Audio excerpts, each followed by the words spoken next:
Hello out there, and today I'm going to be doing a video about all of my bug out / go bag supplies and the way that I use it and the stuff that I use it for and the things that I plan for.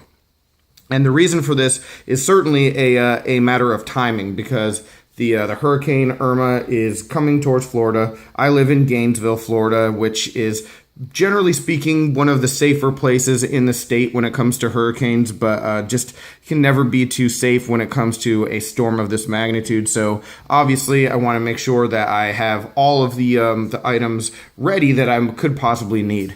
And not really anticipating that most of this stuff will need to get used or any of it, but it is a good idea generally to go through all of your supplies on a 3 or 4 month basis, just to make sure that everything is in date, nothing's expired, making sure that you still have all of the tools and everything that you need, just maintenance. And when I was planning my bug out bag, I actually got this book right here, Build the Perfect Bug Out Bag, as a gift.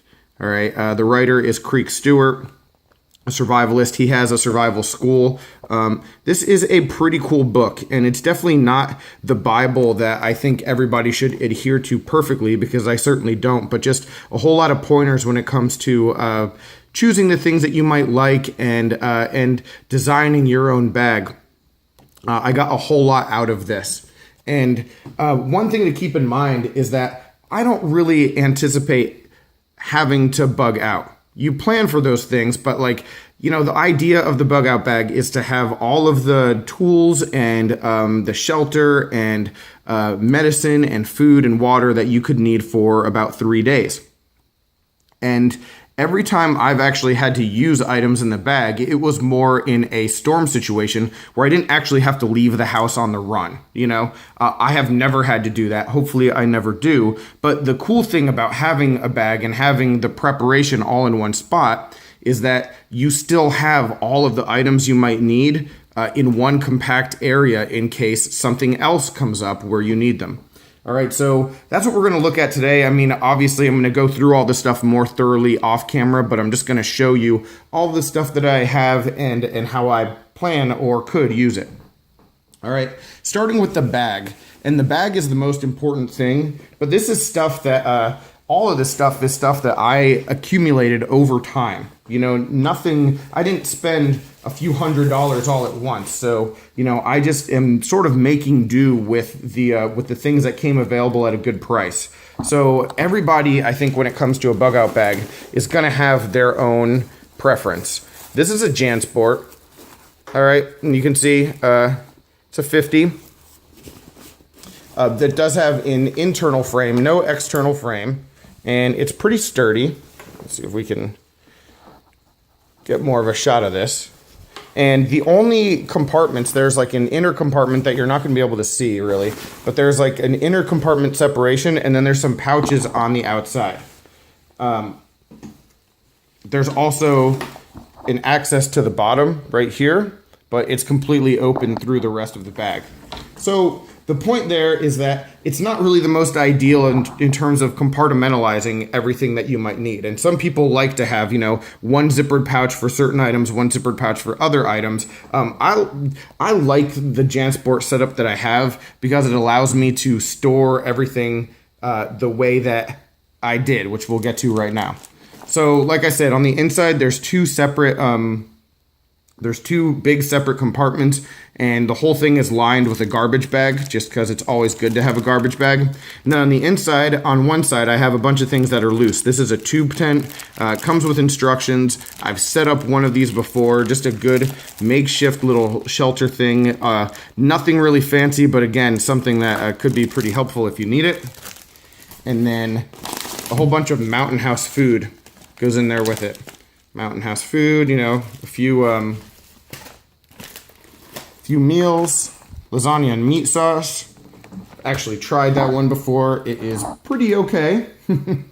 And then I just have a couple small towels, like handkerchief and a towel that go in there.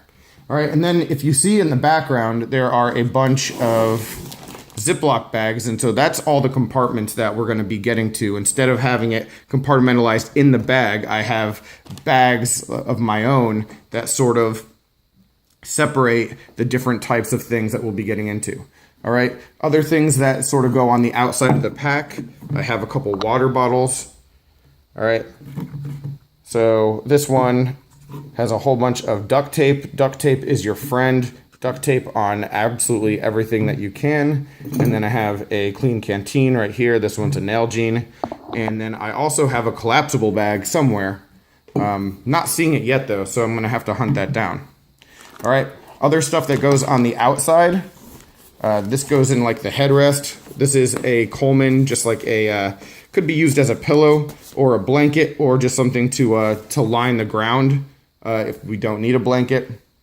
Something to sleep on. And like I said, it fits in the headrest of the bag, which is perfect. And then this thing right here, I attach to the outside. And in here we have a map of my area, waterproof book. You can see Sharpie, survival guide, a knot making, just little tutorial with some cards, a Fisher Space Pen. And then this is something that you'll see probably in a few other areas. Critical care aspirin to go. These things are really neat. It's just aspirin on the fly. It's powdered.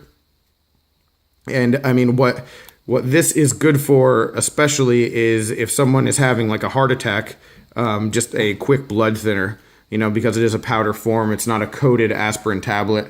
So that's something that, you know, I keep just in case something like that were to happen to myself or to somebody. Not sure how big of a help that would be, but I know it definitely wouldn't hurt, and so it's there. All right, and then the last thing on the outside of the bag is my Gerber Prodigy. All right, and this knife is a pretty good little fixed blade, inexpensive, USA made, 420 HC, I believe is the steel on this one. You probably are aware that I've had some issues with Gerber if you've watched that video, but this knife has never been one of those issues. This is a good knife to beat up on. It's pretty comfortable in my hand. I've used it to start fires with. You can see, you know, there's just a lot of wear on the spine. And I keep it razor sharp. It takes a nice edge even on the serration. So good blade to have on you, good budget one. And one that I wouldn't use regularly, so it's not one that I have to worry about. All right, and now as you can see, we have all these Ziploc bags, and that's sort of how I keep everything. And so we're gonna start with the medical stuff.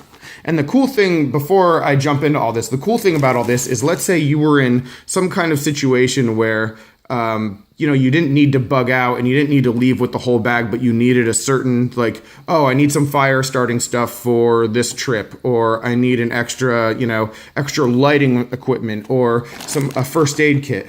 Since all this stuff is separated and easy to find, I can just pull this stuff out if I need it and use it for something else and then put it back into the bag later. So that's what I really like about having everything separated this way, but to each his own. So this first aid kit is from Lifeline, and I basically built my own.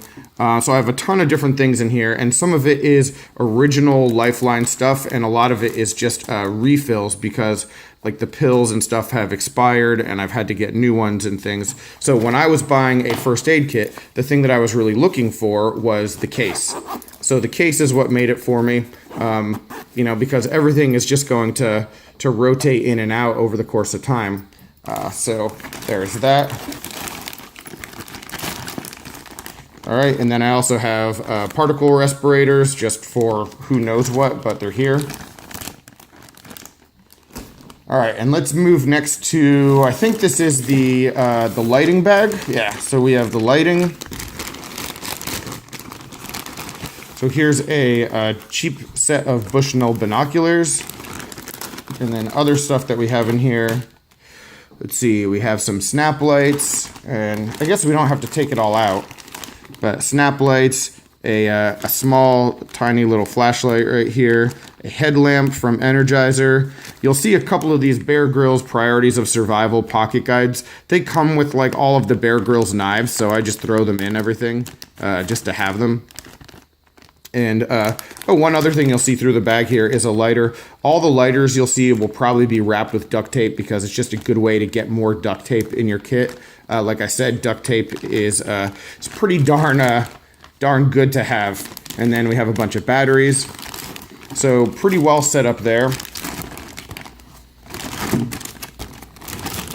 And let's move to, I guess food and water. Yeah, food and water. So in here we have the canteen. And sorry if this is really noisy. And again, a whole bunch of this stuff is just like thrown in here, a lot of extra things. We have a CRKT eating tool, some pills for water in order to, purify. So some purifying tablets. Here we have just more fire starting stuff. We haven't gotten to the fire starting stuff yet, I don't think, but yeah, so very, very flammable. These Brillo pads, and then some wet fire. I have a can opener in here. And then a whole bunch of power bars. I'll have to check the date on those. And then as far as water goes, we also have a life straw. This thing is amazing. I know they make a ton of different varieties now, but this one is the first one I ever saw, and it's great, guys. Very, very cool. I immediately took it and drank straight out of a dirty puddle when I got it, and it worked just fine. So very neat that you can drink just about any kind of water. I mean, this doesn't protect, I don't think, against radiation, but like any kind of like dirty contaminant in water makes it pretty safe. So that is cool, and then a bunch of sporks, because, Alright, so that is all that. And let's move to more fire starting. Here's like the bulk of the fire starting stuff. Alright, so you can see just a lot of those Brillo pads, a whole lot more wet fire, more types of tinder, lighters. Here's a Bear Grylls tool that I actually really like. This is the fire starter, and there is a cap where you can have some wet fire on the inside. So I'm not going to take this apart right now, but yeah, there are some like cotton balls that have petroleum jelly on them, and then there's also a whistle on this. It sort of functions. Let's see. So yeah, whistle works, so that's cool. Also have some Burt's Bees. Burt's Bees is good for starting fires, but it's also, good for chapped lips. And then just a fire safe matches in here. So just overkill when it comes to being able to start fires, but the odds of all of my lighters failing, very low, but you never know. You just never know. So it's good to have this stuff. Always good whenever you buy this stuff to test that stuff out and learn how to actually use it. So I would definitely recommend that. All right, I guess this is just like miscellaneous tools. So I've got more duct tape here. I'm gonna try to fly through this stuff, guys, because I don't know how much time I have left on the camera. Some zip ties, a poncho, a couple ponchos. We have a survival blanket, and then another one, like an emergency 2-person blanket. So that's cool. In here we have a sewing kit, some rubber bands, some Gorilla Glue, a compass, a whole bunch of coins. So extra stuff that could always be helpful. Whew, all right, pushing through. What is next? I think we have, let's go with hygiene. We don't need to take any of this stuff actually out. But in here you can see more Burt's Bees. We've got a lot of sanitizer, little toilet papers. Those things are cool. Instead of toothbrushes, I just took these. These things are sort of cool, little portable things that are for, I don't know, just like single use, but there's 4 of them. Have some sunscreen in there, some waterless wash. That stuff actually works really well. It smells good too. And then bug spray. So basically everything that you could need right there. There's a mirror as well. And then the last area is tools. All right, let me just try to get this open. Here we go. So I've got my Leatherman Wave. This is where I keep my Leatherman Wave. I have the bit drive extender and a whole bunch of bits on this one. So functions as a pretty good overall tool. I have a backup fixed blade. This is a Kershaw little mini Skinner 14C28N. Love this fixed blade. Orange, great knife, cool little sheath. We have got a whole bunch of paracord. God, I forgot that was in there. We've got a field sharpener, a saw, a set of gloves, a couple little mini fishing kits. See those? It's pretty cool. So there's like hooks and just, you know, everything you could need for fishing, little lures and weights. I've got a pen in there, and then I've got some tubing. Could be a tourniquet on the fly. Who knows what this could be good for. And then there's another lighter there at the bottom of the bag. And if you're thinking of all this stuff that I've shown you guys and thinking, man, this is definitely overkill, we'll never need all this stuff, you're right. Hopefully you're right, and we'll never need it. You know, and unless I'm in a situation where I have to leave right now, you know, where this bag is packed and it's an emergency and I have to get out right this moment, all this stuff wouldn't actually come with me. You know, if I had time, if I knew I were going to be leaving and needed some supplies, I'd be able to go through and take some things out, maybe put some other things back in, and really customize to keep the bag as light as possible. But this is all of the stuff that I could need, that I think I might need in a scenario.